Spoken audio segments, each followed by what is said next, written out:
guys, welcome back to ATZTV. Thank you for stopping by for another video. And I wanted to discuss this topic quite a long time ago, but with Manolo Masquez becoming Indian national team head coach, I had to push it on a little of a hold. So let's talk about some football news, and I want to talk about Jigsan Singh's transfer from Kerala Blasters to East Bengal and why it is a huge, and I mean huge statement by East Bengal, especially when it comes to this. So let's give some context, okay? East Bengal and Mohun Bagan, I don't need to introduce you, two of the oldest football clubs when it comes to Indian football. They have been playing for generations, for that matter, okay? And the rivalry between both these clubs is a huge deal, okay? And yes, the things have been sort of that. Sometimes East Bengal plays better than Mohun Bagan, sometimes Mohun Bagan is better than East Bengal. There are those periods. And when we talk about recent football, of course, things have been kind of slightly different, I would say. From the time Mohun Bagan and East Bengal have jumped ships from I-League to ISL, it is Mohun Bagan who are mostly, the top dogs, the cream of the pie type of club. Means they have been, of course, spending a lot, that's one thing, and they're achieving quite a lot. They have achieved quite a lot, okay? Whereas if you go to East Bengal side, the first two seasons were not kind to them, almost bottom in the team, on the table both times, record losses. Things, I would just say in simple English, things were not going well for them. Of course, they had a financial crisis also, and last season I think was a decent season for them. I won't say it was their best season, but comparatively, yeah, East Bengal are not even a top 6 club, okay? But this season, from the moment they won the Super Cup and confirmed that they are going to get AFC football, continental football, basically the AFC Champions League 2 trophy, okay? They have been on a huge scale trying to make themselves one of the best teams possible, and Jigsan Singh is one of those players that they have signed. Mind you, East Bengal's overall team is very you don't expect this team to be ending up below 6th position. Top 6 is very much confirmed for this team. They have got some amazing players. What is that called? Dimitros again from Kerala Blasters was a huge deal because you saw how good he was for Kerala Blasters last season, and before that also. Exceptional players, so getting him in the attacking department is very good. Clayton Silva, of course, is another top quality player who is also their captain and has been playing for them for quite a number of seasons. Also, if he had played little more seasons with in ISL, he would be one of the top goal scorers. Madid Talal, of course, last season's top assist provider, the best midfielder probably last season, is also a player that they did sign on a free transfer from Anglas Punjab. Mark Zotanpuya again. Then we have David, who they signed from Mohammedan. Jigsan Singh, of course, as I said, from Kerala Blasters. Poet Lakra from Jamshedpur. Nishu Kumar from East Bengal. Kerala Blasters. Debjit from Chennai. And they have sort of retained some of their old foreign players. So basically, it's not that it's a completely revamp for the team. They've got all new players. No, they have kept quite a number of old players with them. So the chemistry of this team is exceptionally good. And if you just look at the signings that they have done this season, they have not lost, I would say, big players. Yes, losing Javi Silverio to Jamshedpur is kind of a shocker. Losing Mandar Rao Desai of course affects the experience part, but even then they have got very good replacements in my opinion.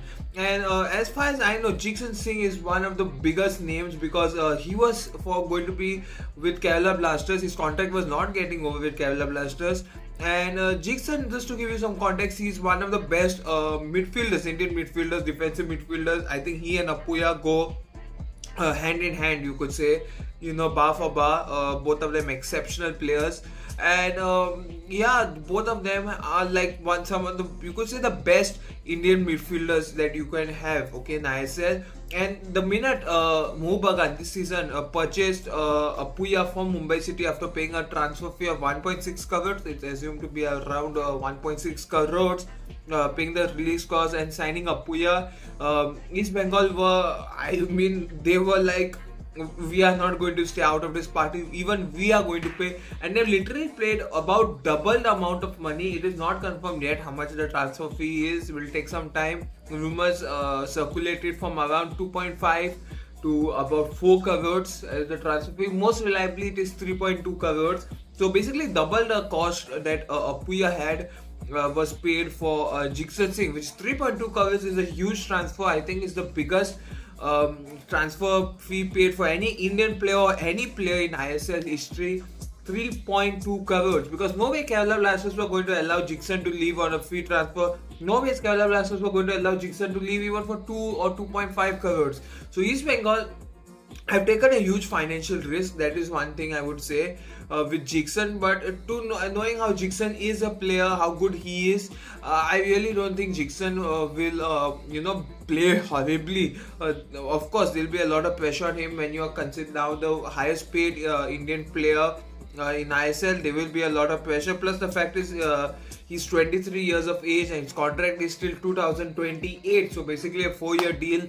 So when he leaves the club, he'll be 27 years or 27, 28, depending when it is. So he's going to have a lot of experience. He's going to be there. Probably I won't be surprised even if a contract extension is given to him mid-seasons.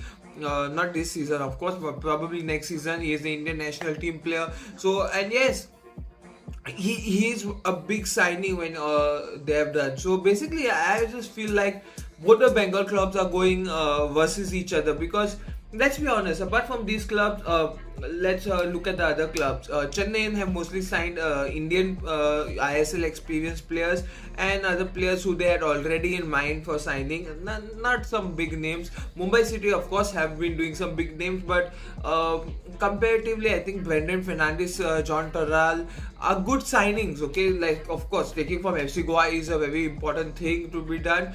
But when you compare Mohun Bagan signings, of course, last season Jason Cummings, Dimitri Petros, even this season signings that they have done are quite big names. Okay, I think when you say big name signings, it is mostly Mohun Bagan who do big names. East Bangalore FC have basically signed many ISL players, or even the foreign players itself. 3 of them, I believe, from ISL clubs itself. So it is, they have not like done big things. So when you do look at transfer windows, you mostly see big surprise deals coming from Mumbai City. Have done surprise deals, El Kayati, Diaz, yes, those are surprise deals. But best deals, when you want to go ahead, you look at Mohun Bagan. Okay, but I think with this big signing that they have done, okay, East Bengal, I do feel they are wanting to put a statement against Mohun Bagan and say that, if you try to be a big club, okay, you try to spend a lot, we'll also come side by side. Will this signing make East Bengal win the ISL trophy or ISL shield? It is doubtful.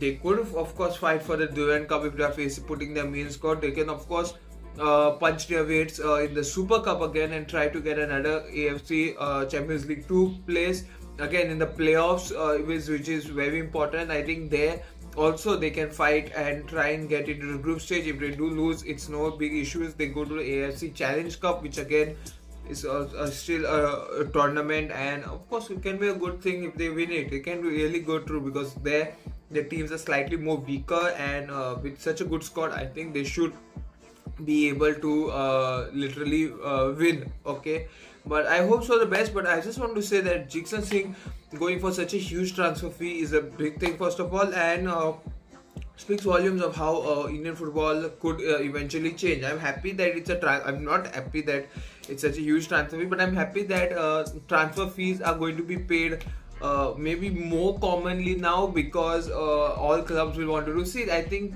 personally speaking, clubs like Mumbai City, Bagan, and for the moment East Bengal are very well financially backed. Okay, so they don't mind to pay transfer fees for players. Chennai and Odisha are also trying to be at that position where they can start paying transfer fees for players. Kerala Blasters would also like to join that. Bengaluru FC Goa would also love to do that. Hyderabad are doing their stuff. So I think will soon come to a situation where all ISL clubs, it will not be so soon, but it may be in the near future, all ISL clubs will try and sign players for transfer fees. It will become maybe more common, but that's for the future. What are your thoughts? Tell me in the comments down below. To like, share, subscribe. See any more videos, of course, coming soon in the near future. Thank you for watching. Goodbye. Take care. Stay safe.